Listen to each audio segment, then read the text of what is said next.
Good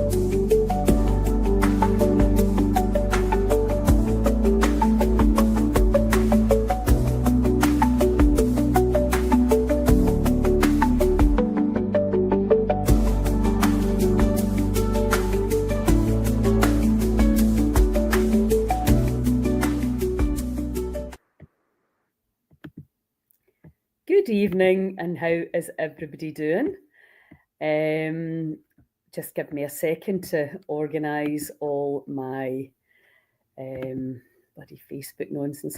So, yeah, I wanted to jump on and do a live on the keto cleanup for a week and just a little bit more about the ketogenic, especially right now when there's so many people turning to Ozempic and Mounjaro, because I totally get it. You know, you want to feel slim, you want to feel energetic. I can totally understand why you'd go on if you've been struggling with your weight. But also, it's so important to understand your macros when it comes to the role of proteins and carbs and fats in losing weight. And also, depending on what age you are, what happens is that as we get older, post-menopause, your carbohydrate tolerance can plummet. And that means that if you carry on eating what you ate before, you start to store that weight, usually around your middle, but it can go everywhere because basically it's an imbalance, right? A hormone imbalance. And your ability to digest the carbohydrates has completely changed, and that means that you have to change your diet. Simple as that. There is no easy way around it. So what happened to me was that I realised that my blood sugar was going up, which is obviously, I didn't realise at that stage that type 2 diabetes can be basically what happens when you go into the menopause, because at that point I did not fully understand that the changes in hormones really meant that you could become carbohydrate intolerant. And so it was interesting because my daughter Nikki, we decided to go on keto because obviously I wasn't having type 2 diabetes, and it was very interesting because she could eat way more carbohydrate than me because she's obviously not post-menopause, but it was like a significant difference. So the first time I did the ketogenic diet, which is absolutely not my favourite way to eat. I love vegetables, I love fruit. I was craving an apple. This afternoon I was, I'd love to have an apple with that peanut butter. But because I am so, I just have to keep my carbs way down now, and it's as simple as that, or I store it. I can't have fruit. But what I wanted to talk to you about was how you're doing it. Obviously, everybody's like, you should eat that. This is bad for you. This is good for you. There's a healthier way to do it. When you go on the ketogenic diet, it's always going to be the same as any diet. Can you afford the best of food? It's all about the quality of the food, the quality of the bacon, the quality of the sausages, the quality of the meat. If you're going to be a carnivore version, the quality of your yogurt, all of that. Of course, that still matters. But if you can't afford the very best of food, you have to just do what you can do with the food that you can afford. But not just what you can afford. When you live in a small village, you also just have to go with the food that you can get. And my issue is that I travel a lot, as you probably notice, which means I'm not in my own kitchen. So I don't have all the stuff that I need at my disposal. So what I thought was, I don't know whether it was hay fever, and I took some antihistamine because I was going to the World Food Festival, and my nose was just dripping. And anyway, then I was really tired and yada. Was it a bug? Was it hay fever? I honestly don't know. And does it even really matter? I was also away from home, so I didn't have any of my homeopathic friends around and all the kind of remedies. So I took antihistamine, and I did that when I was in Ecuador because it was the only thing that actually worked and eased the suffering. So if you get really bad hay fever, like my sinuses, my headaches, my nose just dripping, it is very, very unpleasant.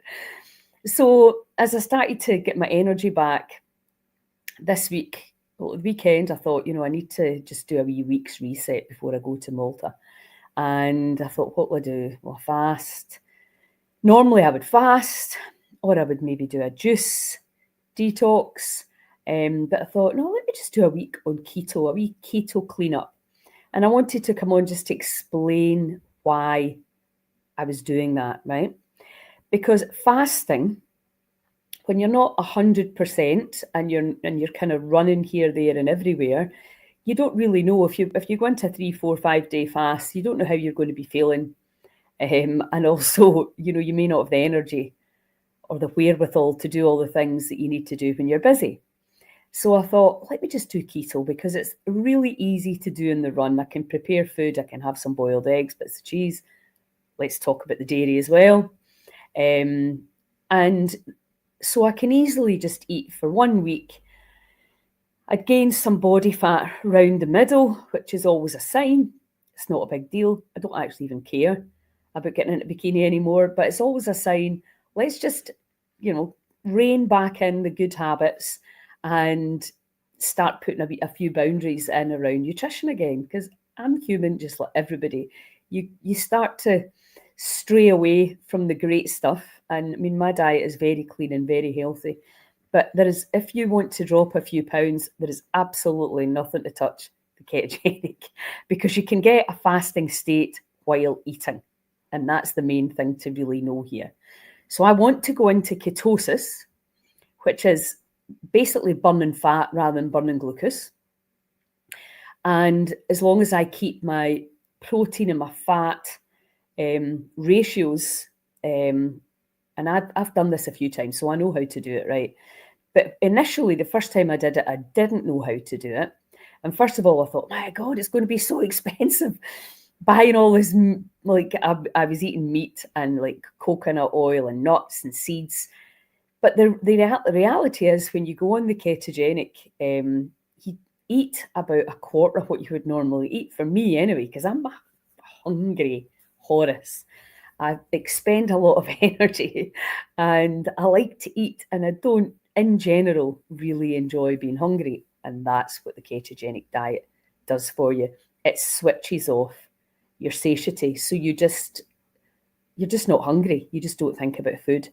So I have to say, it's not my favorite. I don't really enjoy it. I'm like, oh God, I don't want to eat more fat. But because I've done it before and I've seen the transformation in my body, I know, just suck it up. It's a bit like fasting. Do you really want to do it? Probably not. Would you rather eat? Yeah, probably. Let's be honest. But sometimes we have to just do these little tweaks and be a little bit stricter with ourselves to get a result. So what I decided to do, and again, the dairy thing, right? Because I'm blood group O, and this is where it gets all confusing. If I follow the blood group diet, which is really powerful for me, and I tend to work with that because more for fatigue, if I eat white potatoes and grains and bread, whether it's sourdough or not, and what's the other thing? Dairy, right? So if you're blood group O, dairy, grains, not all grains, you can eat some ancient grains, and white potatoes go out. So if I'm doing blood group O, that's what I do. And then paleo works really well for me as well. And it's very similar to blood group O. And it's all about the digestive enzymes that we have in the body. Are you digesting the food you're putting in, or are you storing it?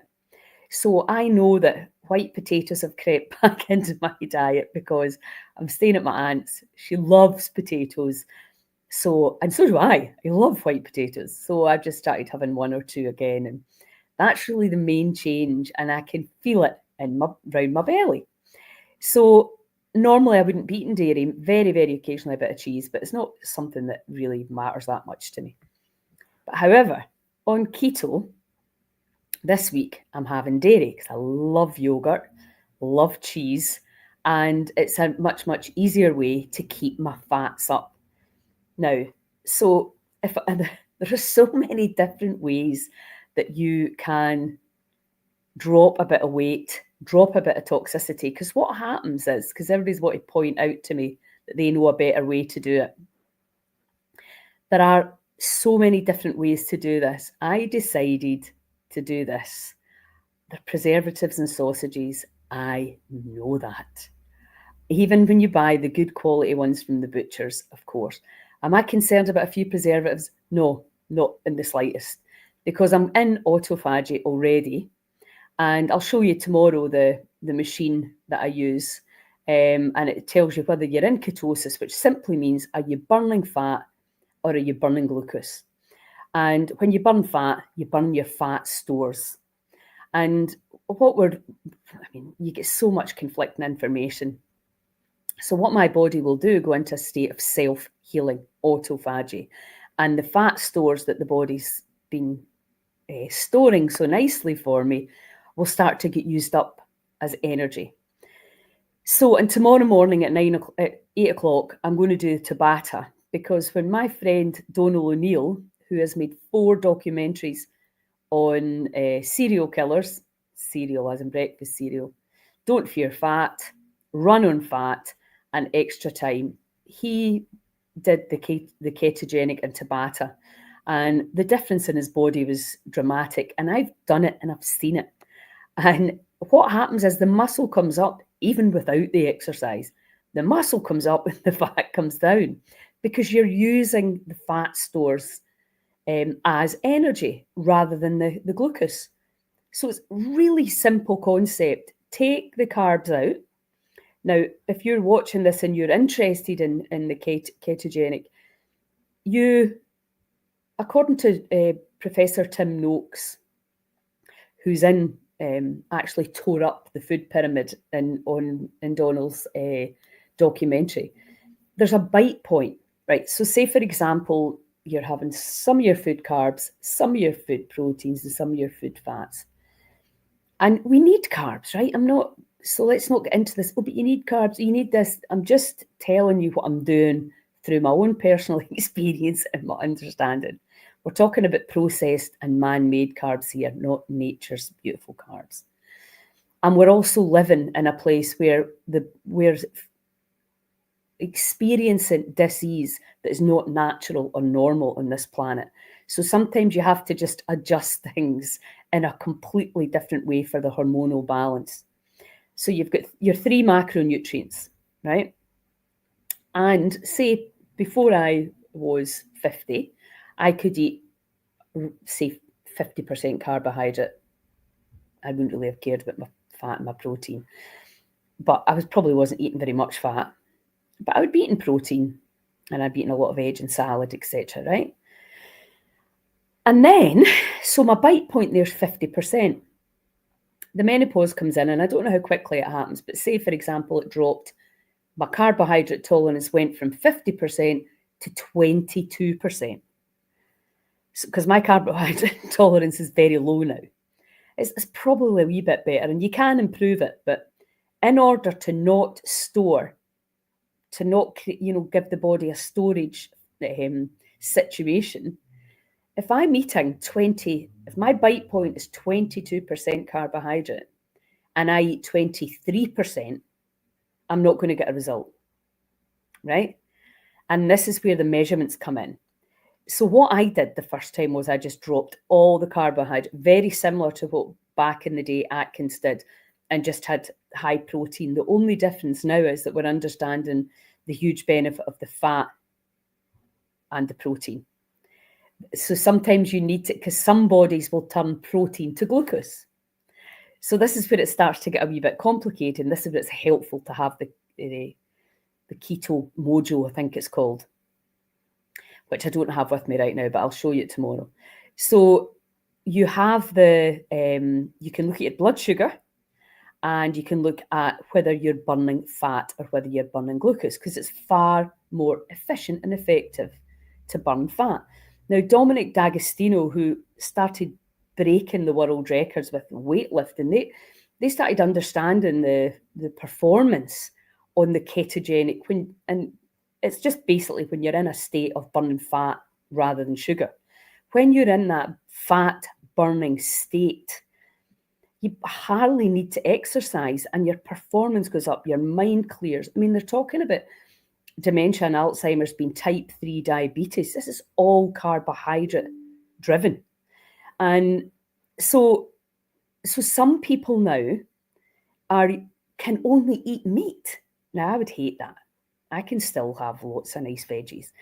But in general, some people are now so carbohydrate intolerant, they're eating like 4 steaks a day with nothing else. Water. I mean, that's pretty extreme, but that just shows you how much we've mucked up everything. There's bodies now that literally cannot tolerate any carbohydrate. So when you eat the 21% over your bite point, you're not going to get a result. And you think, well, it's a lot of shite, it doesn't work. But then if your bite point is 22% and you get down to 21%, boom, the weight will literally fall off you. So, and that's the kind of challenge in there, is to know what your bite point is. And really, you can only do that by trial and error on your own body. And I've tried every single diet. I've done raw vegan, I've done vegan, never really done vegetarian. I suppose I did a bit when they told us all about the big low fat was the thing. It's so crazy. It's still kind of crazy for me because I was brainwashed in the 90s or whenever it was. They gave us that information to think, all these full fat things and butter and MCT oil and coconut oil makes you thin. It's nuts. So, and it fills you up. So you just after a few days on it, you're just not even thinking about food. And, if you're eating, like, usually for me, a vegan diet, I need to eat loads and loads and loads because I burn it up very, very quickly. So that is the reason why I'm doing it. So when you have your bite point, if you really are like, wow, am I burning glucose? You're probably burning glucose unless you're on the ketogenic style way of eating. But if you want to be far more effective, and I'm not really doing it for weight, I'm doing it for toxicity. So in the West, that when the body starts to make cells to store what it can't digest or the excess, and it stores it beautifully round your front, very attractive where it stores it. When the body does that, very often if it can't break the food down, so if you're eating say in Africa, a lot of African tribes, they're much heavier than us, much bigger than us, and they have a stored fat because they've got a very high carbohydrate diet, and they don't care about that. That doesn't do them any harm because it's pure stored energy. Ours, unfortunately, and probably there too now as well, the level of pollution, the levels of stress, what the body's storing is not always healthy energy cells. It can be quite toxic. So why I'm doing this is to detox for this week, drop a few pounds, and also eating what is available to me and being hugely grateful for that and the ease of it. Because here's what I know, there is absolutely no way of eating that works if you can't follow it. And it's all right to say this is the perfect way to eat, this is the way you should do it. We all know it comes to real life. You have, as Jason Vale even calls it, the airport day. If you're not very, very organised, and sometimes I am, and sometimes I aren't. So that was how I made my decision as to what I was going to eat for this week. So because I tend to work with people who are being diagnosed incurable or terminal, the same thing can happen to them when they're deciding to eat a certain way. Now, I don't know if you follow me, you'll know that I did Gerson for 5 months. Gerson is just fruit and veg, no fat, no sugar, and no salt. for 5 months. And so I know what it's like to switch things up and to observe what happens in the body, because I try all of these things on myself. I've fasted for a day, up to 10 days. I love to be able to take control of that. And also, I'm going to the sun next week. I'll be in the sea. I'm going to go to the festival healing fields. I'll be breathing. I'll be in the ice. I'll be having an absolute ball outside. So I'm not concerned about what's going in my food. I'm making the choices specifically to stay in ketosis. That's my only focus this week. And in doing that, the body will, autophagy just means it starts eating up all the rubbish. So the body will do the cleansing and the clearing itself. And I'm focusing on being very, very grateful for the food that I have. So if you are suffering from any dis-ease and you're trying to change your diet and you're worried, when I did my healing course, nutritional healing, I just became absolutely obsessed by the toxins everywhere in the water and blah, blah, blah. This doesn't do you any good. Do the best that you can. Do what you can afford. Do what's available and feel gratitude that you're bloody lucky enough to have food. Because a lot of people don't.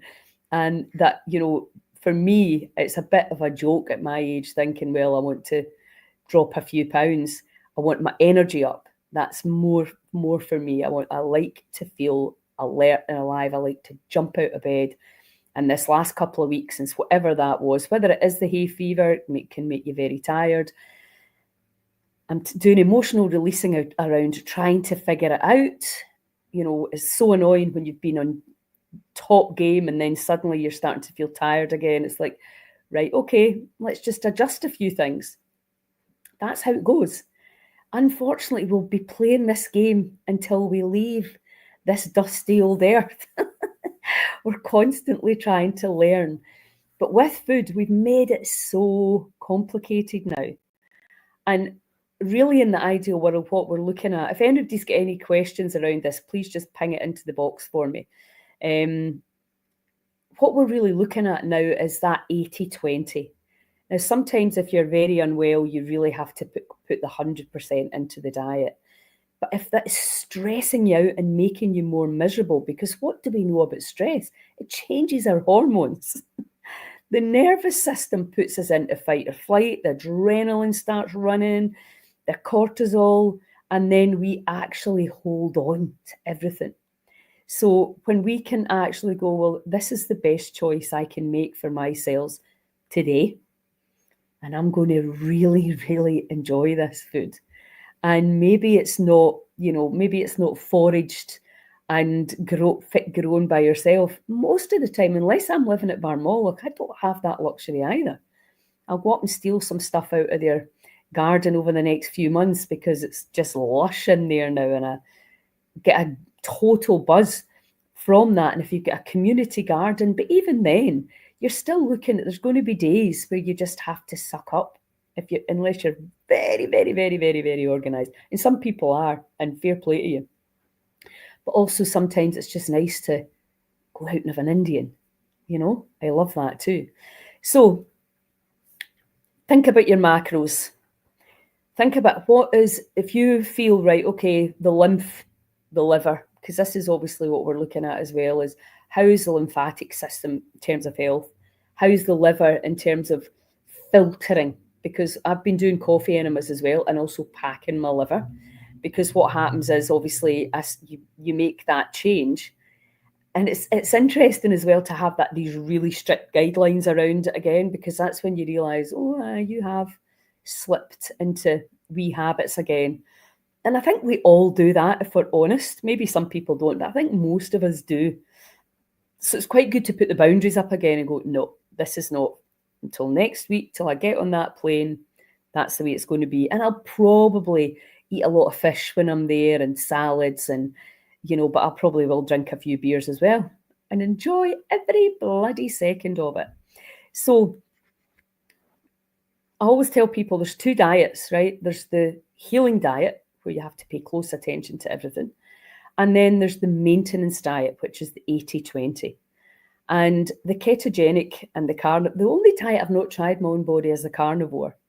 And I will try that. I just need to be organised. I need to be in the one place for a bit of time so that I can make sure that I can just eat the meat and the organ meat, because I do like to try these things. But we're not living in the ideal world. We don't always get what we want. I would love to be living in the forest, like somewhere like Rory is, and have these grown amazing foods and just eating the foods out the forest. But I still think I would probably want an Indian, if I'm being honest. So 80-20, and it's not just about the food, which I keep banging on and on about. How are you? What are you thinking when you're eating?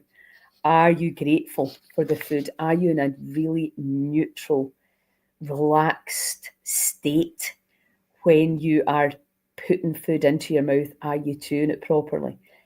And then, I keep quoting my nearly 91-year-old aunt, who has had a very Scottish diet her whole life. My grandpa was a butcher, a baker, and a farmer. We had always had the butcher shops being in the family. I get most of my food from my cousins, fruit and veg, butcher shops. So I'm very lucky. So I'm thinking now, where did this meat come from? What grass did it eat? What feed did it get? Did it get injected with stuff? What did they spray the grass with? All of that stuff. The vegetables, where did they come from? You can just drive yourself insane. And worrying about it makes it a million times worse. What you want to do is look at it and go, thank you. Gratitude. And if you soak your veggies in apple cider vinegar or bicarbonate of soda and do a wee bit of Reiki over the food, whatever it is that you feel you need to do, but when you're eating the food, do it without being in fight or flight. Because what happens to the entire digestive system, it gets contracted. And when it's contracted and stressed, you can't digest the food as easily. So when you're eating the food, because this is alchemy, right? And a priest told me in Malta, an ex-priest actually, came out the priesthood. He said, where we're going as humans, and I can feel this already, is that you can eat or drink whatever you want and you will be able to change the chemistry in the body. And you'll be able to transmute and transform with the mind.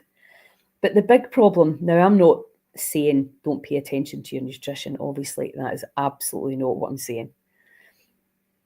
We know the kind of hunter-gatherer, forager, that microbiome, the diversity is healthier, but we also know there's people in our district. I look around, I've been washing hair for these people for the last 65 years. I've been cutting about here, and I see these women and they're in their 90s and they've never done yoga, they've never had a juicer, they've had strong community and they're still walking around, no sticks, looking healthier than a lot of people sometimes are in their 40s and 50s now. So is it just the food and the stress? So understanding your own body, your bite point. It's the same with fasting. Start fasting for a day. Create habits. Know that you can do it, because so much of the stuff that is sold in shops and supermarkets is absolute shite. And it's all for profit and it's not for our vitality and health.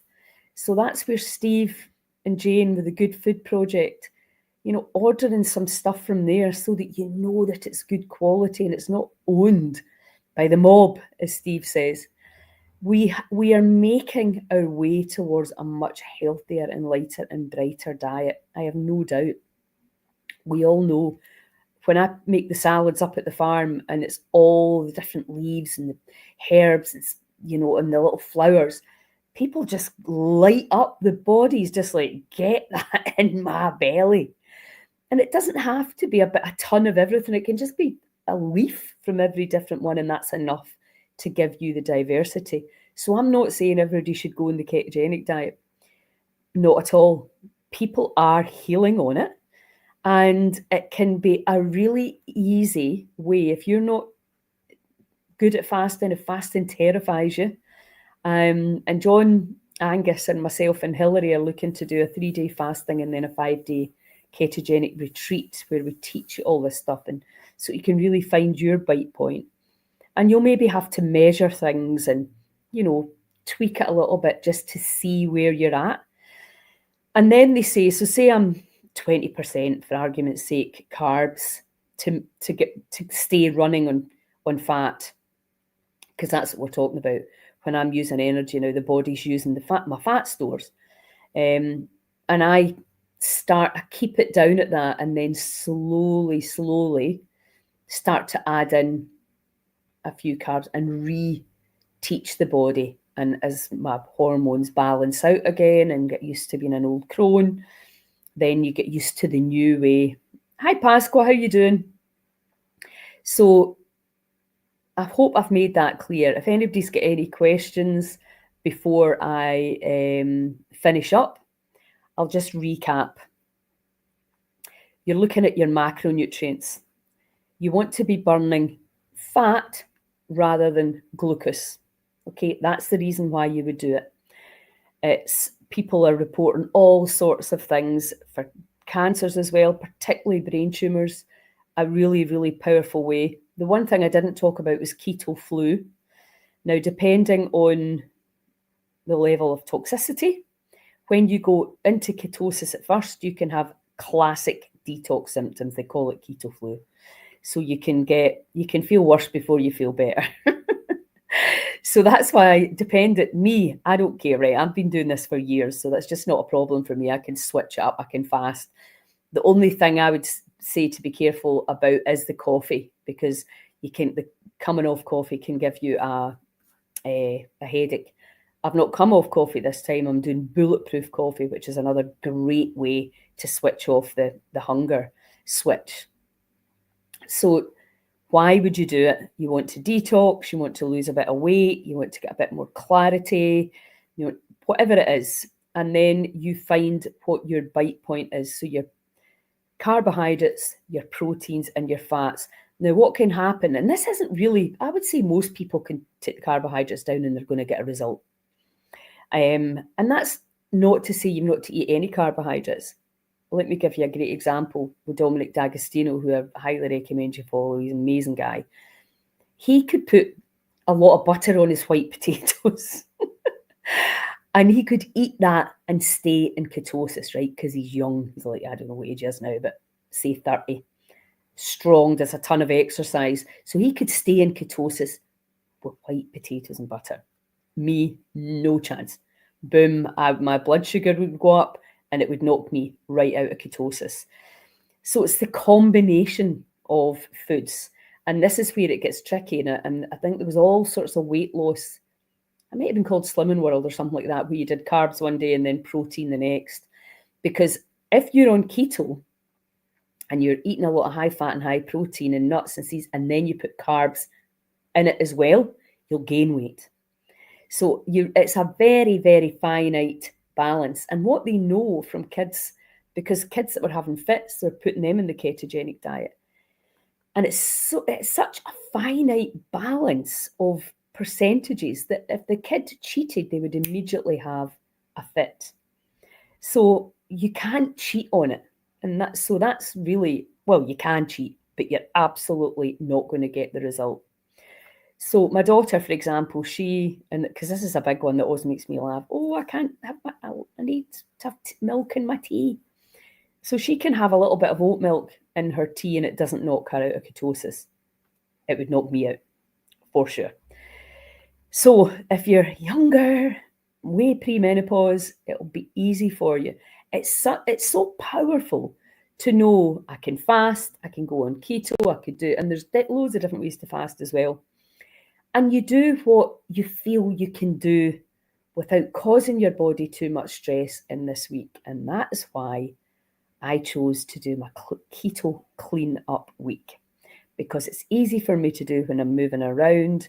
I can put stuff in my bag, I can buy things, I can eat things that I can buy out of a lot of shops that may have an odd preservative in it, and I wouldn't normally eat that.